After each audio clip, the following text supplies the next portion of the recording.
All right, day two of laws and ethics. And yesterday we went through kind of the definitions of laws and ethics, and we looked at the different elements. We talked about the common good. We looked at passive resistance, and today we're going to kind of look at the characteristics of the laws, and hopefully we'll get all the way through to ethics, and then attack ethics tomorrow. But again, we'll just see how time goes as we move through. Just a reminder that the project is due tomorrow, and that you've got a quiz on Friday. So we need to make sure that we take care of that. All right. So in looking at the characteristics of the law, and number one is that laws provide the basis for good order within society. Some of the things that the laws that are due is that they tell us things that are required. All right, so for you to graduate from high school, there are certain things that you have to do to become a doctor, to become a lawyer, even being a licensed plumber, licensed electrician. There are things that you're required to do before you can do that. Obviously, we know that laws tell us what is forbidden, things that we can't do, right? We're not allowed to steal, we're not allowed to murder. Those are just some examples of how society is trying to maintain order within the society. We're seeing a lot of this throughout the country when it comes to, I guess, releasing the country from this whole the restrictions that are in place to protect us from the coronavirus. So, there are things that we're required to do. The social distancing. I mean, schools are shut down. Public pools are closed down. I mean, those are things that are required to do. Things that are forbidden.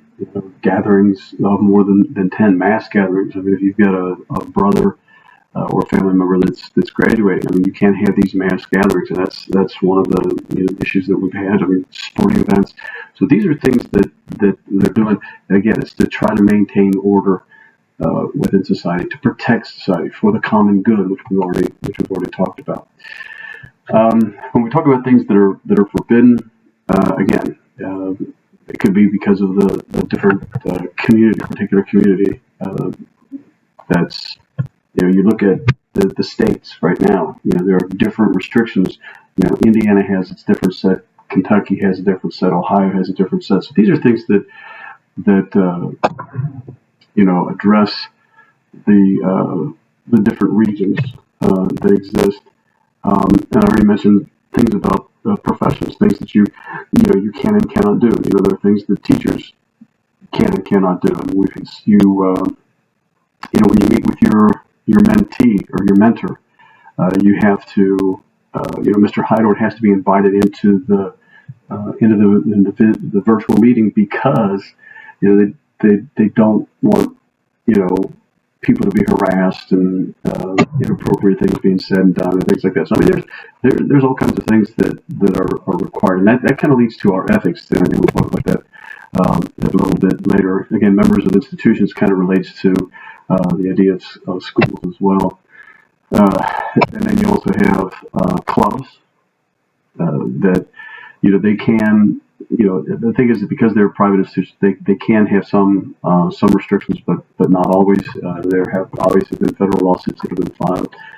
Churches, they get an example, like within the Catholic Church, you do not have women that are allowed to be priests. So they can do that, and that's mainly when we talk about the tradition within the church or the teaching authorities. And this is something that has gone on for 2,000 years, and it also kind of reflects back on the early apostles as being men as well. So there's reasons and rationale behind all of this.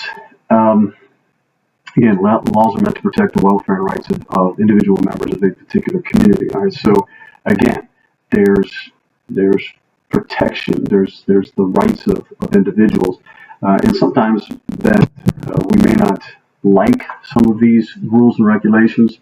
An example: handicap parking places, and you're driving along, it's a crowded parking lot. There's a spot but it's a handicap parking spot. But we're protecting certain individuals within our society. There are there are rules and regulations that protect children, and they have what they call the child labor laws. Those are laws that are to protect you guys really from having to work so much. I mean, you're not allowed to work 40 hours a week, and you're not supposed to work past 10 o'clock at night. So realistically, you're only allowed to work 20 hours a week, and you're not allowed to work past 10 o'clock at night on a school night. So there are laws that are there that protect people. And because if we didn't have laws, right, those people, such as kids, would have no protection against the owner of the company or their boss or whatever it is. I mean, we are supposed to have rights and to take care of our general welfare. I mean, when you've got stories of what happened in the early 1900s with child labor. They're there to try to protect these kids, and if a kid would get hurt at work or would get killed at work, they would give the parents a couple of bucks, and then they would just move on from there. That's not the case anymore. There are protections against that, and so there's some examples here with teachers and students. I mean, that's one of the things that I mentioned with the Zoom conferences that you've been having with your mentors. The handicap, I mentioned that as well. The handicap parking also, buildings have to be handicap accessible. LaSalle is handicap accessible. They can enter through the courtyard. They can use the elevator to get to all the different floors in the building. So, anytime there's any construction that is done, new construction, you have to follow the rules from the Americans with Disabilities Act when it comes to construction. Again, Kroger, one of the things that Kroger is doing, or many businesses are doing, especially retail places, so they put up those plexiglass shields to protect their employees. Are being required to do that. I mean, the owner or the president of Kroger has said that their employees have to wear face coverings when they're at work. So these are things that we're talking about here with work. And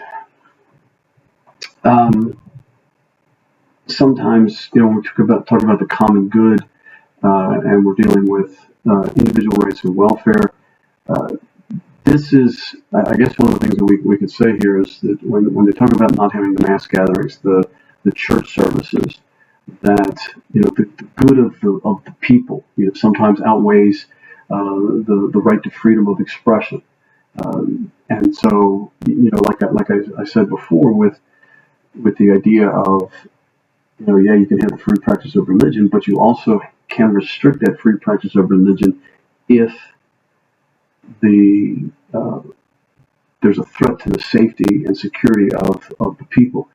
You also have with the idea that you're freedom of speech, that they can restrict your freedom of speech if it puts people's lives in jeopardy, such as yelling fire in a movie theater. So you gotta look at that the good of everybody, even if it restricts some individuals' rights and freedoms. This one here, the right to privacy, needs to be balanced with society's right for information used to serve the common good. If the government suspects you of doing something illegal, they can tap your phones. They can get into your information to find out, if you're planning to overthrow the government. So your right to privacy is lost when you're doing something that could harm the common good. So there are ways they can restrict your rights and freedom. Yeah, you might complain, well, you don't have the right to do this. You do, but when your rights infringe upon the rights of other people and on society as a whole, then they can restrict those. All right. So one of the other things that laws do is that they give you minimum requirements. Right? They don't specify that how much you have to do. Right? It's like Christian service hours. You're required to do a certain number of Christian service hours. You can do more, but you have to do at least this amount. Same thing with graduating from high school. You have to have so many credits to graduate from high school to get a diploma that is recognized by the state of Ohio. You can take more classes. You can do the dual credit classes. You can take AP classes. but you still have to meet the minimum requirements. And so you find that with all laws. I mean, that's like a doctor. You get the guy that finishes last in med school has met all the requirements. He's still called a doctor. So he's met the minimum requirements, and that's what that means. So when you have requirements that you have to meet, that's what they don't go beyond that. They don't go beyond that. They don't say that you need to have 50, but hey, if you get 100, you're better. No, they just say that you have to get 50, and that's it. Stated negative terms, what that means is that usually it's don't do something, right? Don't kill, don't steal, don't commit adultery. So that's what it means by being stated in negative terms. What the laws also do is they show what society sees as being important. So when you have, again, child labor laws, it is to show that protection of children and the rights of children are important. The environment, when you have laws about, like California has different types of emissions laws for their vehicles. Vehicles that are sold in California have to have different emissions regulations than, say, Ohio or New York or Chicago or Illinois. So those are things that they show as being important. if you've watched any of the Democratic presidential candidate debates prior to the shutdown, they were always talking about like the green laws, right? So they're trying to get rid of fossil fuels, coal and natural gas and petroleum. They want to get rid of those to show again what they feel is being important to the environment, to protect the environment. So when you look at a law, what the laws do is they show how this is important to the people, to the common good. We're really focusing on doing the right thing for the common good. Okay, so for you that are getting ready to start driving, there are traffic laws, right?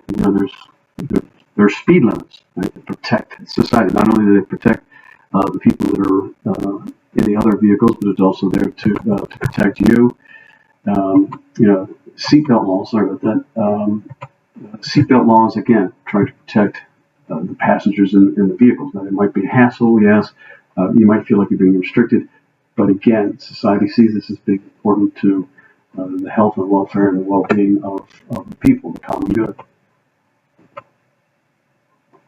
All right, I already mentioned speed limits. Again, recycling, those types of things.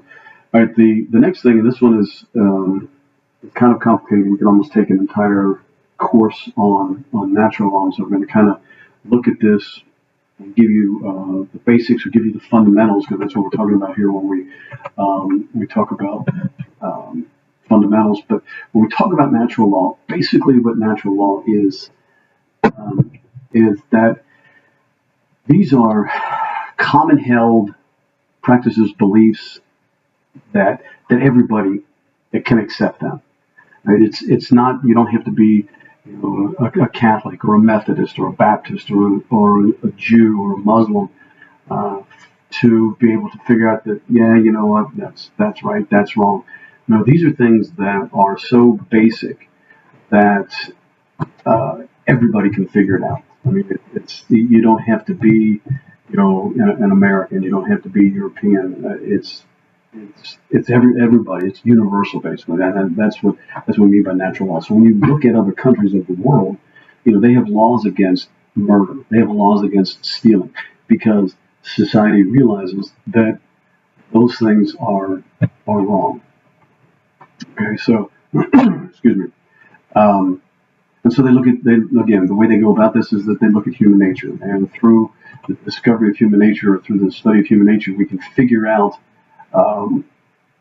what this is and what is best for, again, the common good. We're talking about, what we as human beings can recognize as being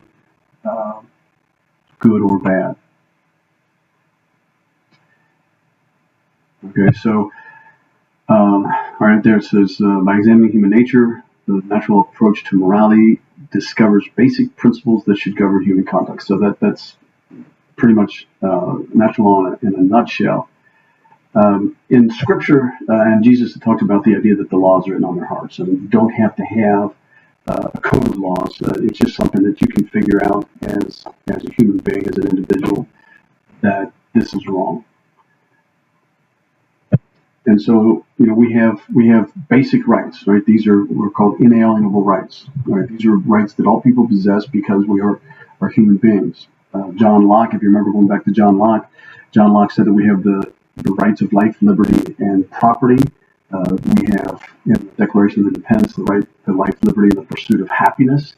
But these are inalienable rights. These are rights that are guaranteed to us because we are human beings. All right, so just as we had the different aspects of law, there are elements of natural law as well. And the first one is be yourself, right? Be the best person that you can be.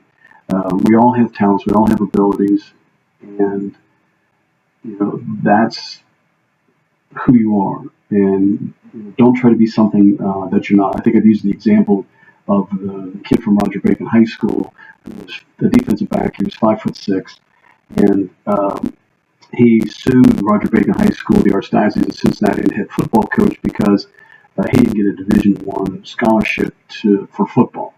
Now, if any of you have ever watched, football, you know that somebody that's 5'6" and weighs about 160 pounds is not going to be a Division I football player. I mean, the only time somebody that big ever gets out on the football field is if they run out to pick up the tee and then run off the field again. So he was not being his self. He was not realizing that there are limitations to what he can do as a college athlete.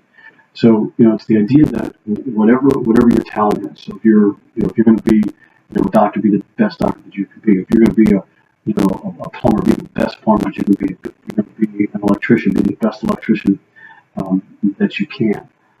And so that's what we need with this. Act naturally.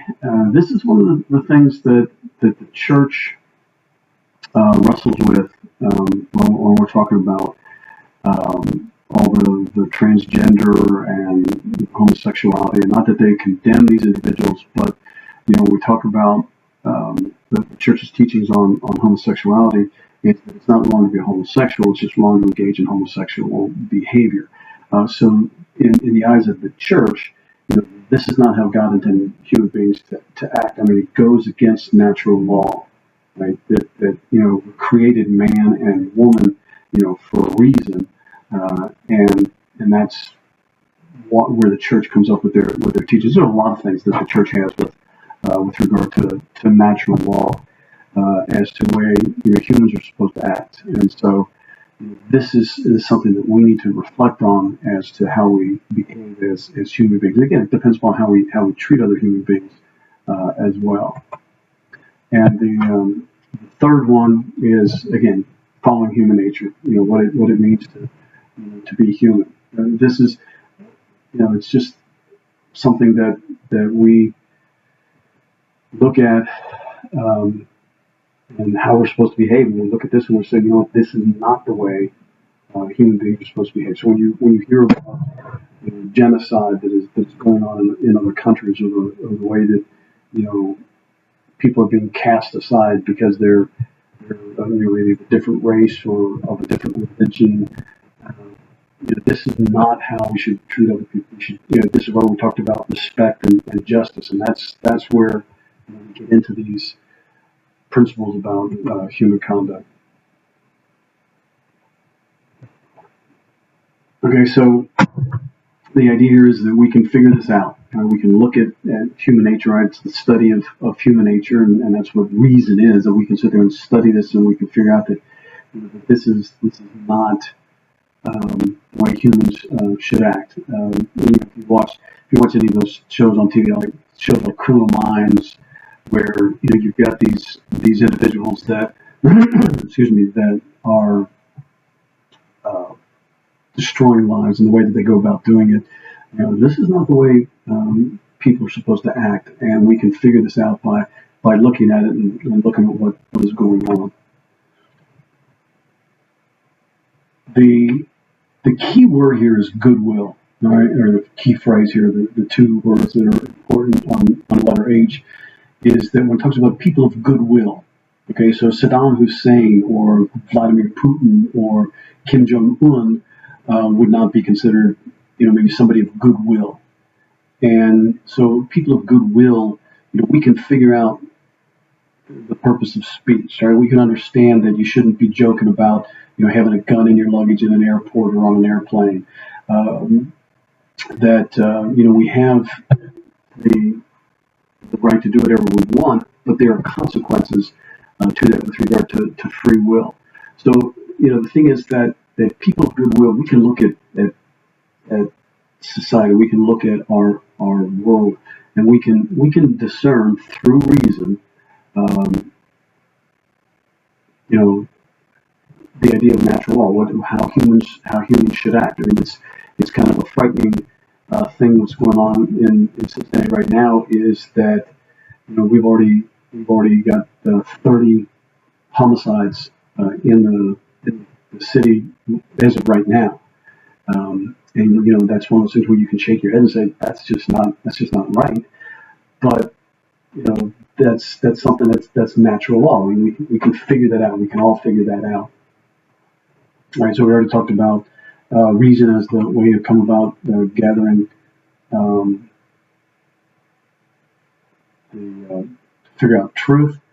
Right, again, notice that they're talking about reasonable people. And, I live in Kentucky, and when we talk about reasonable people, if you say anything bad about UK basketball, and you get these individuals that live and breathe and bleed UK basketball, in some cases they're not considered reasonable people. They won't look at the facts. Give another example. There are people that believe that Joe Burrow is going to take the Bengals to the Super Bowl.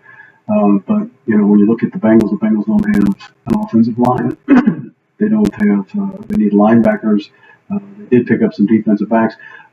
If you can sit down and discuss it, there were people that are actually talking about the fact that the Bengals should have traded their first choice to try to come up with different pieces to the puzzle. Right? They've got to fix those other areas, and there were people that were the head exploded if they had done that. But they're not always reasonable. You can't talk to those people. They're just not going to listen to reason. Okay, so again, natural law involves universal truths. Okay, and when we're talking about universal truths, this is our ability to figure out something is right or wrong. And again, it has nothing to do with our socioeconomic aspects of our lives. And the big one here when we're talking about natural law, when we're trying to discern between something that is right or wrong, is that it's not about religious beliefs. Right? It's about being able to look at the facts and make decisions about that. Again, it's that idea of going back and using reason, excuse me, using reason as a means of figuring out these truths.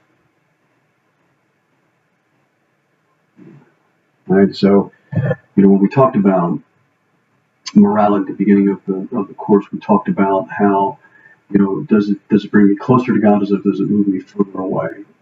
Is what I do is what I'm doing contributing to our society, or is it taking away? So when you think about stuff that you see that goes on, say at LaSalle, things that people are doing, are they doing things to promote LaSalle, or are they doing things that are negative towards LaSalle? And so that's what letter J relates to. And again, notice that here we're bringing in the religious aspect of it as well. When we talk about values and principles relating to God's creation and to God's word. Again, respect and justice that are being driven by this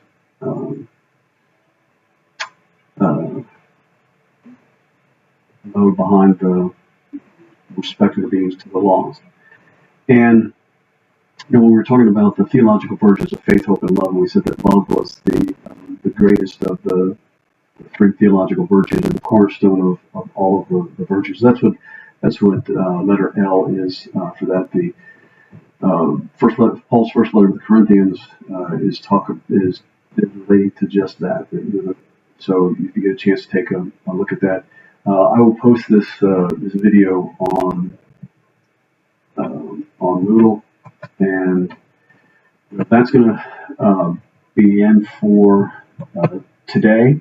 Again, just a reminder to you that the Deadly Sins Project is due tomorrow. You have a quiz on Friday. I know this last part here, when we're talking about natural law, it could be a little bit confusing, but just understand that these are principles that all people can figure out. I mean, it's laws, rules, regulations, morality.